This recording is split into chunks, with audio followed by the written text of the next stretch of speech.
Guys, nyalain kamera, guys.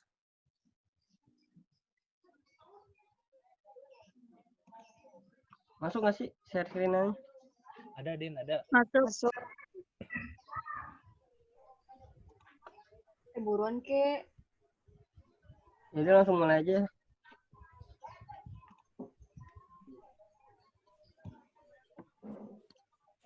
Udah mulai ya.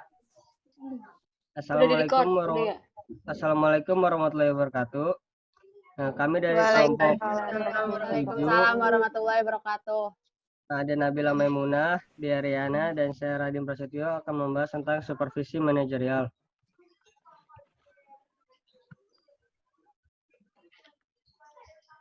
Supervisi adalah kegiatan yang dilakukan. Supervisi adalah kegiatan yang dilakukan oleh pengawas satuan pendidikan dalam rangka membantu kepala sekolah, guru, dan tenaga kependidikan lainnya guna meningkatkan mutu dan efektivitas penyelenggaraan pendidikan dan pembelajaran.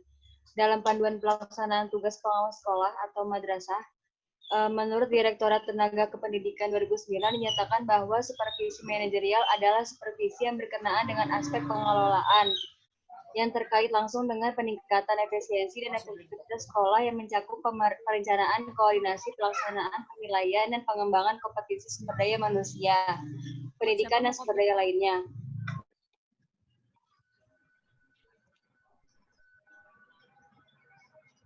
Selanjutnya ada tujuan supervisi manajerial untuk membantu pengelolaan sekolah dan staf sekolah dalam meningkatkan kinerja sekolah secara efektif dan efisien. Salah satu faktor penting lainnya agar sekolah terakreditasi dengan baik dan dapat memenuhi standar nasional pendidikan.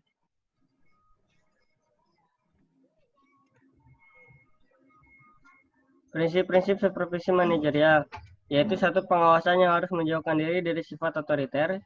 Yang kedua, supervisi harus mampu menciptakan hubungan kemanusiaan yang harmonis.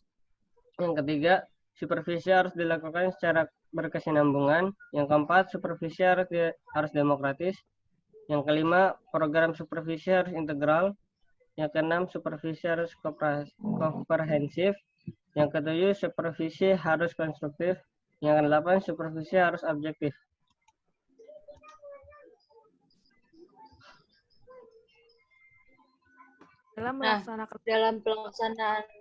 Dalam melaksanakan fungsi supervisi manajerial, pengawas hendaknya berperan sebagai satu kolaborator dan negosiator dalam proses perencanaan, koordinasi, pengembangan manajemen sekolah. Asesor dalam mengidentifikasi kelemahan dan menganalisis potensi sekolah binaannya. Ketiga, pusat informasi pengembangan mutu pendidikan di sekolah binaannya. Keempat, evaluator atau judgement terhadap pemaknaan hasil pengawasan.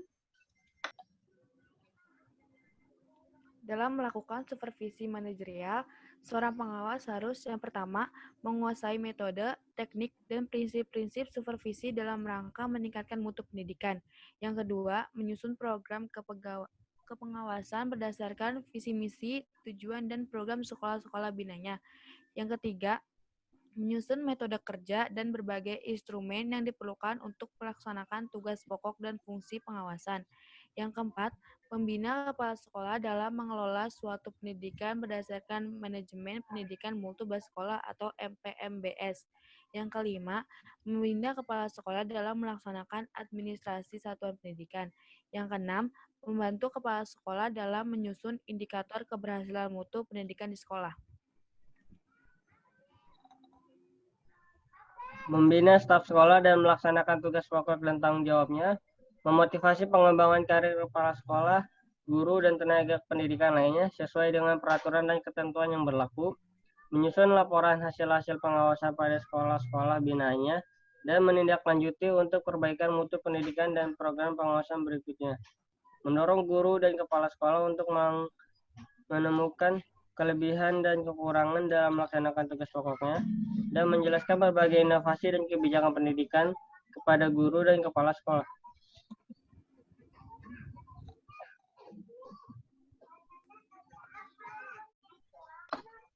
Dalam melaksanakan supervisi manajerial, pengawas sekolah atau madrasah memiliki peranan khusus, yaitu sebagai konseptor, programmer, komposer, reporter, builder, supporter, observer, dan user.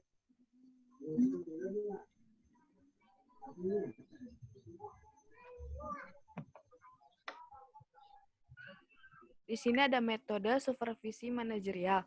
Yang pertama ada monitor dan evaluasi. Yang kedua ada FEG atau diskusi kelompok terpimpin atau dekadet. Yang ketiga ada metode Delphi. Yang keempat ada workshop.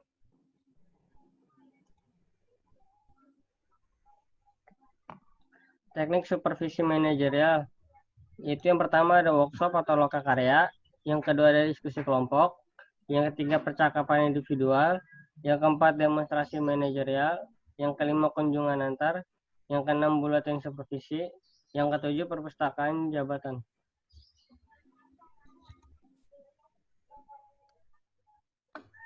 Nah, selanjutnya ada waktu pelaksanaan supervisi manajerial. Pengawasan tingkat 1 pendidikan, terus ada beban kerja. Taman kanak-kanak itu 10 sampai 15 sekolah, sekolah dasar 10 sampai 15 sekolah, sekolah menengah pertama 7 sampai 10 sekolah, sekolah menengah atas 5 sampai 10 sekolah, sekolah menengah kejuruan 5 sampai 10 sekolah, sekolah luar biasa 5 sampai 10 sekolah.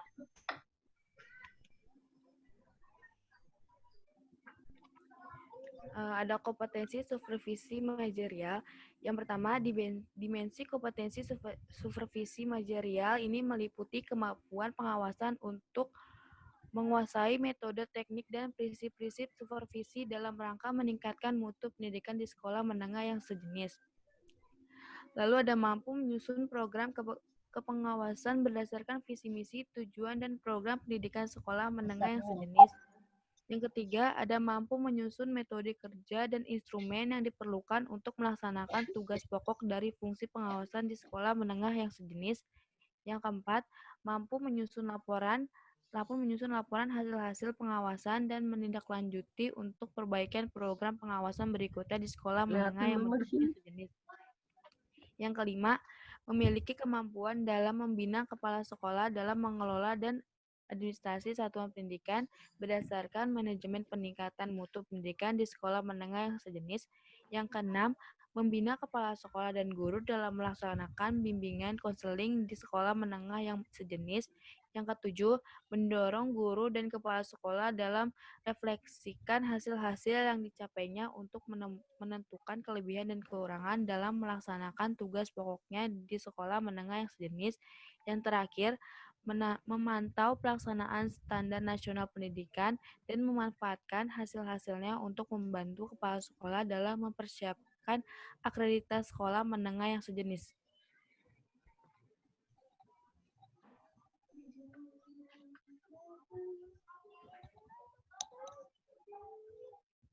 Pelaku supervisi manajerial, yang pertama jenis supervisi, yaitu supervise manajerial, supervisor, pengawas satuan pendidikan, yang disupervisi, kepala sekolah, tata usaha, wakasa kurikulum, kesiswaan, sarana prasarana, humas bimbingan konseling, dan komite sekolah. Hakikat supervisi manajerial, supervisor juga dituntut untuk memantau yang berkaitan dengan standar isi, SKL, standar proses, standar tenaga pendidik, standar sarana prasarana, standar pengelolaan, standar pembiayaan, standar penilaian. Hakiki supervisi manajerial adalah agar sekolah terakreditasi dengan baik dan dapat memenuhi standar pendidikan nasional.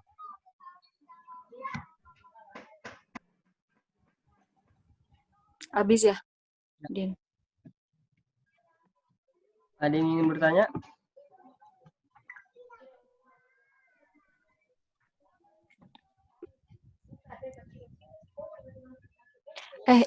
Rai, ini di recordnya per kelompok atau lanjut aja sampai nanti kelompok 2? Kelompok katanya. Alwin nggak bisa masuk guys, soalnya lagi pelatihan. Ini ada yang mau nanya nggak?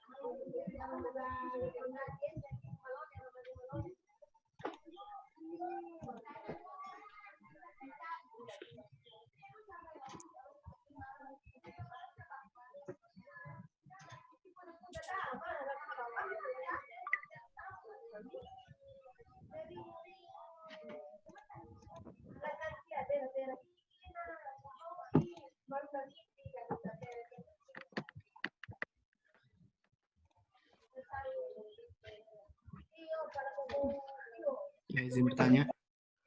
Ada mau nanya nggak? Dia nanya apaan gue? Untuk standar-standar, seperti standar nilai atau standar apapun itu bukannya sudah ditentukan dengan pemerintah ya? Ditentukan langsung oleh Mendikbud. Lantas mengapa seorang supervisor harus menetapkan standarnya?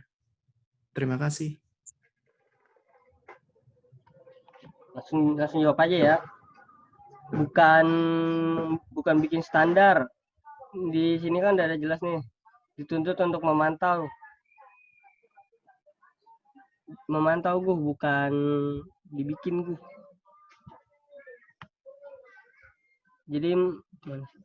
Jadi memantau semuanya kayak berstandar isi, SKL, standar proses, standar tenaga pendidikan, standar prasarana, standar pengolahan, termasuk standar penilaian tuh dia cuma memantau gue. Iya, jadi tuh ketentuan-ketentuannya tetap dari pemerintah. Jadi tugasnya supervisor ini cuma untuk memantau kegiatan-kegiatannya itu, ya standar isi, SKL, standar proses, dan lain-lain. Biar masih sesuai tujuan utama, biar nggak melenceng gitu.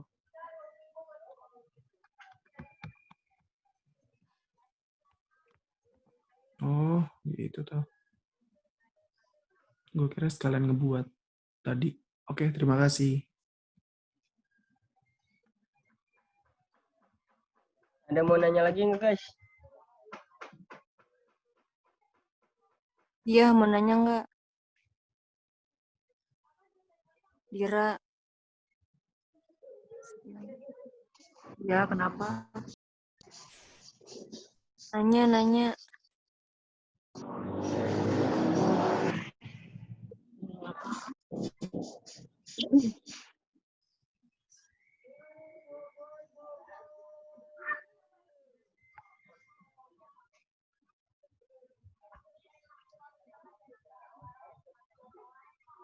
Mau nanya. Apaan dia? Dir. Tadi yang dijelasin, nggak dijelasin sih, disebutin apa sih konsep atau apa gitu yang sebagai, nah iya ini. Itu maksudnya gimana? Tadi kan baru dijelasin doang ya. Nah, maksudnya nih si pengawas ini peranannya tuh sebagai konseptor tuh maksudnya gimana? Sebagai programmer tuh gimana? Gitu. Oh, oke. Ini dalam pelaksanaan. Nabila, saya ingin menanya. Tapi buka yang slide yang itu deh, yang ada metode Delphi-nya. Metode Delphin. Oh ya ini. Ya di sini kan di sini dijelasin apa metode supervisi manajerial. Di situ kan ada beberapa kan. Nah, yang disebut metode Delphi itu maksudnya apa? Oke. Tadi Dira nanya yang mana ya? Ada lagi nggak guys? Kamera gue masih on nggak di situ? On. Cuman nge-lag. Kamera saya. Udah ya, langsung jawab pertanyaan dari si Dira mau jawab. Udah. Nih, mau jawab pertanyaan Ardira tadi yang tadi pertanyaan yang mana ya? Ini konseptor programmer. Tadi. Oh iya. Nah, kalau konseptor itu sebenarnya ini lebih ke penjelasannya sih, kayak menguasai metode, teknik, dan prinsip-prinsip supervisi dalam rangka meningkatkan mutu pendidikan di sekolah. Kalau programmer itu menyusun program kepengawasan berdasarkan visi, misi, tujuan, dan program pendidikan di sekolah. Kalau komposer menyusun metode kerja dan instrumen kepengawasan yang diperlukan untuk melaksanakan tugas pokok dan fungsi pengawas. Nah, kalau reporter melaporkan hasil-hasil pengawasan dan menindaklanjutinya untuk perbaikan program pengawasan selanjutnya di sekolah. Kalau builder itu membina kepala sekolah. Kalau supporter itu mendorong guru atau mendorong guru dan kepala sekolah dalam merefleksikan hasil-hasil yang dicapai untuk menemukan kelebihan dan kekurangan dalam melaksanakan tugasnya di sekolah. Kalau observer itu memantau pelaksanaan standar nasional pendidikan di sekolah. Yang terakhir, user memanfaatkan hasil-hasil pemantauan untuk membantu kepala sekolah dalam kayak menyiapkan akreditasi sekolah gitu.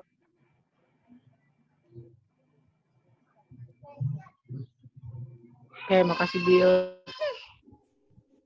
Ya. Saya akan menjawab pertanyaan dari SD, ya, metode Delphin.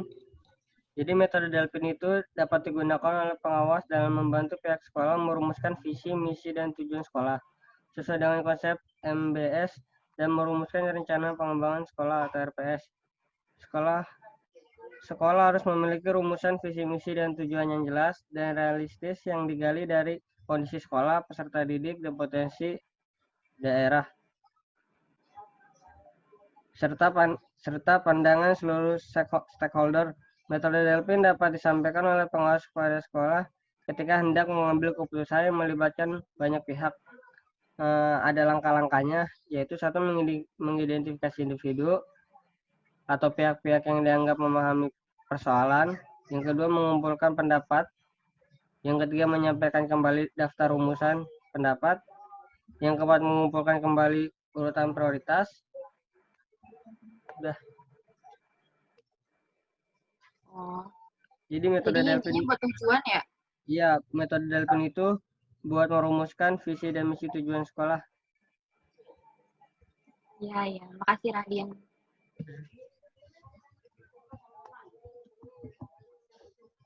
Ada mau nanya lagi nggak, guys? Dong. Hah?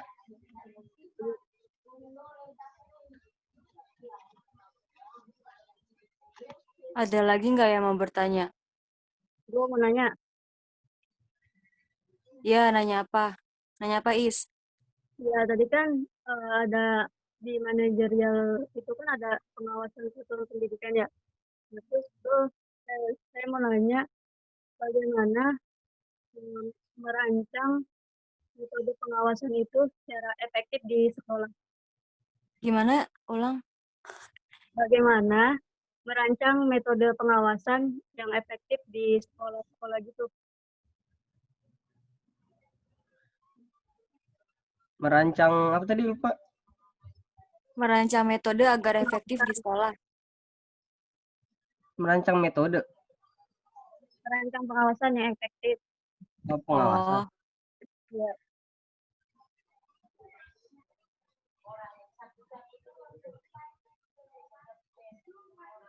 Ada lagi nggak, guys? Guys. Guys.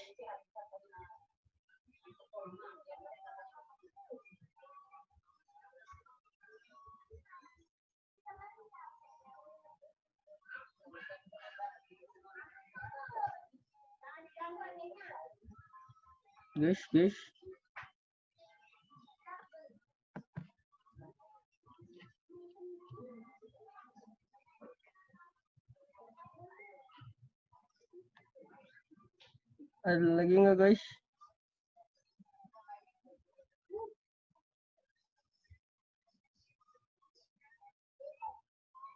Din, buka slide yang itu deh. Apa ya? Terlalu. Yang melaksana supervisi manajerial, seorang pengawas harus, yang itu ada nggak sih di slide? Ini. Nah, iya itu. Itu nggak sih? Iya.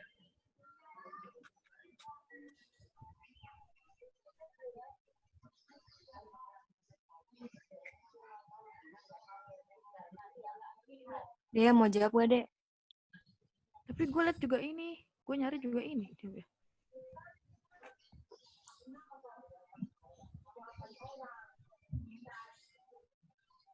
Jadi yang tadi pertanyaannya Iis, itu sebenarnya itu bagaimana biar efektif ya dalam pengawasannya. Ya, yang pertama biar pengawasannya efektif, yaitu seorang pengawas harus menguasai metode teknik dan prinsip-prinsip supervisi dalam rangka meningkatkan mutu pendidikan. Ya, jadi kalau dia nggak menguasai metode, gimana mau ngawasnya benar gitu kan. Yang kedua, menyusun program pengawasan berdasarkan visi misi tujuan program yang dibina. Jadi program pengawasannya itu disesuaikan sama visi misi tujuan sekolahnya. Terus yang ketiga, penyusunan metode kerja berbagai instrumen yang diperlukan untuk melaksanakan tugas pokok dan fungsi pengawasan. Yang keempat, membina kepala sekolah dalam mengelola satuan pendidikan berdasarkan manajemen peningkatan mutu berbasis sekolah. Jadi membina kepala sekolahnya juga biar sesuai dengan tujuan dan visi misi sekolah. Yang kelima, membina kepala sekolah dalam melaksanakan administrasi pendidikan. Yang keenam, membantu kepala sekolah dalam menyusun indikator keberhasilan mutu pendidikan sekolah. Dan selanjutnya itu membina staf sekolah, memotivasi pengembangan, menyusun laporan hasil-hasil pengawasan, mendorong guru kepala sekolah, dan menjelaskan berbagai inovasi. Jadi intinya itu biar efektif ya. Jadi pengawasannya itu dia tuh harus dapat membina semua stakeholder yang ada di sekolah, entah itu guru, entah itu staf-staf sekolah atau karyawan-karyawan sekolah atau termasuk kepala sekolah. Gitu sih biar efektif gitu. Biar pengawasannya sesuai sama yang diinginkan. Kalau nggak dibina ya nggak bakal sesuai gitu. Gitu sih kalau menurut saya. Masuk nggak sih suaranya? Iya, Din.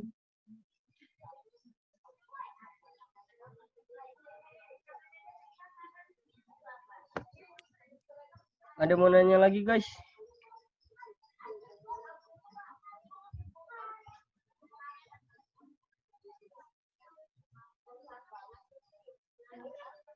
Udah nggak ada yang mau nanya lagi ya? Kalau nggak ada yang mau nanya, langsung kelompok 8 aja kali ya? Ya, sekian presentasi dari kelompok kami. Kurang lebihnya mohon maaf. Assalamualaikum warahmatullahi Wassalamualaikum wabarakatuh. warahmatullahi wabarakatuh. Waalaikumsalam warahmatullahi Waalaikumsalam wabarakatuh. warahmatullahi wabarakatuh.